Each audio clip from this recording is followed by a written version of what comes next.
Dawa på norsk. أعوذ بالله من الشيطان الرجيم بسم الله الرحمن الرحيم. Hvorfor er svin forbudt i islam? Islam er en helhetlig livsstil, med tanke på fysisk, åndelig og følelsesmessig velvære. Hver en separat, men overlappende del av strukturen til et menneske. Gud skapte oss med en hensikt, å tilbe ham. Koran kapittel 51, vers 56. Men han overlot oss ikke til en verden av ustabilitet og usikkerhet. Han ga oss en veiledningsbok, Koranen, og eksempler med profeter og budbringere for å forklare at det å stole på Gud var måten vi skulle oppnå suksess i dette livet og i det hinsidige. En muslim tilbringer livet sitt på å forsøke å behage Gud ved å tilbe ham og adlyde hans lover eller regler. En av disse reglene er at det å spise svinekjøtt er forbudt. Først kan man lure på hvilken skade som kan komme fra svinekjøtt. Et produkt spist mange steder i verden, og det faktum at svinekjøtt inneholder parasitter og sykdommer som er skadelige for mennesker, kan komme til å tenke på som en forsvarlig grunn til å avstå. Når vi analyserer hvorfor muslimer er forbudt å spise svinekjøtt, blir dette et sekundær grunn. Muslimer spiser rett og slett ikke svinekjøtt eller svinekjøttprodukter fordi Gud har forbudt det. Allah sier i Koranen: Han har kun gjort ulovlig for dere det selvdøde dyret og blod og svinekjøtt, og det dyret som man under slakting påkaller et annet navn enn Allahs navn. Men den som er tvunget av nød og er hverken ulydig eller grenseovertreder, for ham vil det ikke være noen synd om han spiser til den grad at han berger livet sitt. Sannelig, Allah er mest tilgivende, evig nåderik.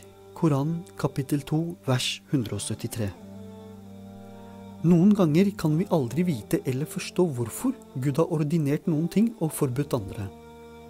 Når det gjelder svinekjøtt, er det ikke gitt noen spesifikk grunn til forbudet, bortsett fra i Koran kapittel 6, vers 145, når Gud sier, med henvisning til kjøttet fra svin, gris, for det er sikkert urent. En muslim underkaster seg Guds befalinger villig, uten å måtte vite årsaken bak det guddommelige styret. Dessuten har Gud uttrykkelig uttalt at en troende hører Herrens ord og adlyder dem. Allah sier i Koranen: Vi hører og vi adlyder, og slik er de vellykkede, som vil leve evig i paradis. Koran kapittel 24, vers 51. Allah sier i Koranen: Når Gud og hans sendebud har bestemt en sak, skal de troende ikke ha noe valg i sin beslutning. Og den som ikke adlyder Gud og hans sendebud, han har virkelig forvillet seg til en ren feil. Koran kapittel 33, vers 36. En troende forstår at Gud er den mest vise og rettferdige. Derfor er hans regler designet for å være til nytte for oss i våre daglige behov. Det være seg fysiske, emosjonelle eller åndelige. Skaperen vet den beste måten for sin skapelse å leve i denne verden, og forberede seg på den neste. Det er ikke tillatt for en muslim å konsumere svinekjøtt under noen omstendigheter, bortsett fra i tilfeller av alvorlig nødvendighet. For eksempel, hvis en persons liv er avhengig av å spise det, i tilfeller av alvorlig nødvendighet er forbudte ting tillatt. Gud tillater oss å glede oss over alle de gode lovlige tingene og forbyr oss å ta del i de tingene som kan være skadelige for vår tro, helse, velvære eller moral. Derfor er muslimer klar over faren ved å spise ting som er forbudt, og de gjør derfor en samlet innsats for å oppsøke tillatt mat, selv om det innebærer ekstra innsats eller utgifter. Hvis en troende forbruker svinekjøtt uten å vite det, eller ved en feiltagelse, er det ingen synd fra ham eller henne. Gud straffer ikke noen for manglende kunnskap eller for utilsiktede feil eller glemsomhet. Men hvis en troende er sikker eller tror at svinekjøtt eller svinekjøttprodukter kan være i hans mat, drikke eller medisiner, er det ikke tillatt for ham eller henne å konsumere det. Hvis han er i tvil, må han gjøre en innsats for å spørre om ingrediensene eller be om detaljer. I dag er kunnskap om ingredienser og produksjonsprosessen lett tilgjengelig, og forbudet gjelder enten det er en liten mengde svinekjøtt eller svinekjøttprodukter, eller en stor mengde. De islamske forskerne er forskjellige i spørsmålet om det å endre form for urenhet. I dette tilfellet svinekjøttprodukter løfter forbudet eller ikke. Den islamske organisasjonen for medisinsk vitenskap er av den oppfatning at endring av formen, for eksempel mat- og medisintilsetningsstoffer, slik at den blir noe annerledes, opphever forbudet. Imidlertid er det ingen tvil og ingen forskjell på at det er forbudt å konsumere kjøtt fra grisen, inkludert skinke og bacon. Utbruddet av svineinfluensa i Mexico og Nord-Amerika førte til at noen land slaktet griser i massevis. Men det er rikelig med vitenskapelig bevis som tyder på at griser har parasitter som er skadelige for mennesker, og grisen har lenge vært ansett som den ideelle grobunn for influensa. Den viktigste grunnen til at muslimer avstår fra å spise svinekjøtt og svinekjøttprodukter, er fordi Gud har forbudt det. Som menneskehetens skaper og alt som eksisterer, vet Gud hva som er bra for oss, og han har sendt veiledning som gjør det mulig for oss å ta kloke beslutninger. Akkurat som en datamaskin ikke ville fungert ordentlig hvis den var feil programmert, er ikke et menneske i stand til å fungere hvis det ikke får næring riktig. Islam er en helhetlig religion som anerkjenner sammenhengen mellom åndelig, følelsesmessig og fysisk helse. Det en person spiser og drikker har direkte betydning for deres generelle helse og velvære. Virologer har lenge vært klar over at grisen er en ideell grobunn for influensa. Så det er ingen overraskelse at den forrige trusselen, svineinfluensa, stammer fra griser. Mikrobiolog og immunologiekspert Dr. Graham Burgess sier virus som normalt vil vokse i kyllingen, kan potensielt vokse i grisen, og de som vokser hos mennesker vil potensielt vokse i griser. Så vi ser på grisen som en flott miksepotte for virus, og det er her den kan spille en reell rolle i å generere nye virus. Liten info. Hva er en virolog, og hva jobber virolog med? Virologi er vitenskapen som studerer virus og hvorledes de oppfører seg. Fagfeltet blir ofte regnet som en del av mikrobiologien, selv om virus oftest ikke blir regnet som levende. Grisen er kjent for å ha parasitter så vel som bakterier og virus. Cysticercosis er en infeksjon forårsaket av svinebåndormen Taenia solium. Infeksjonen oppstår når bendelormlarver kommer inn i kroppen og danner cysticerci-syster.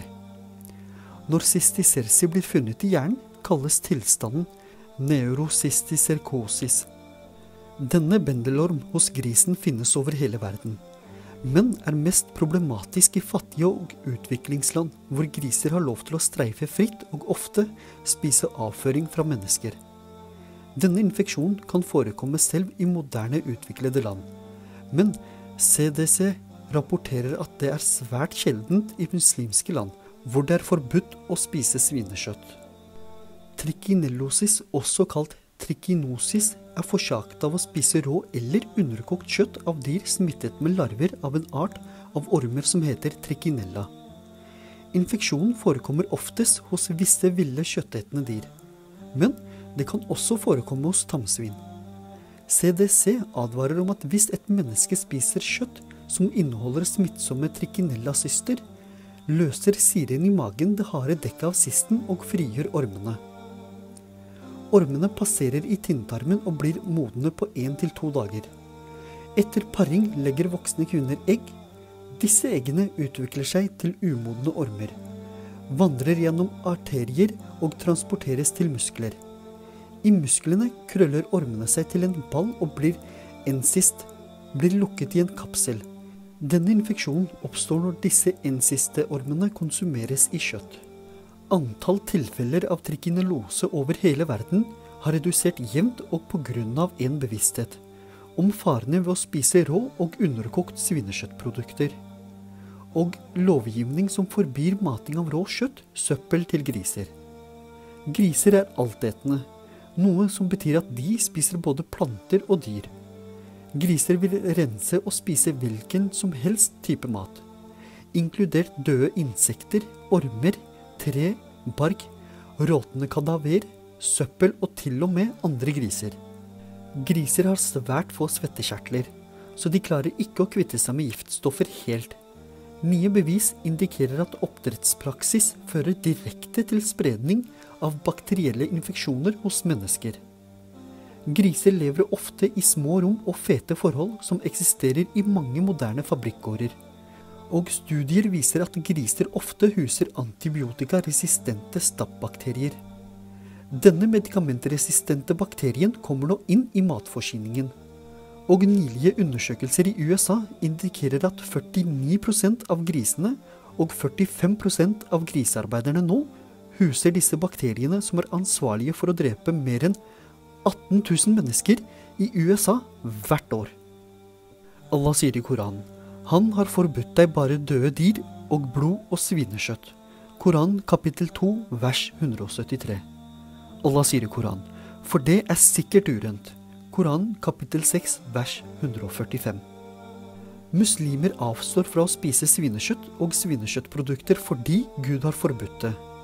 Imidlertid avslører en liten undersøkelse av grisenes anatomi og livsstil at det absolutt er et urent dyr.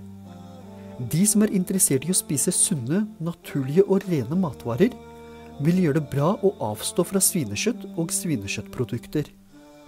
Til slutt hva andre religioner sier om svinekjøtt. I Toraen Pentateuch inneholder skriftsteder i 3. Mosebok som viser hvilken dyr folk har lov til å spise.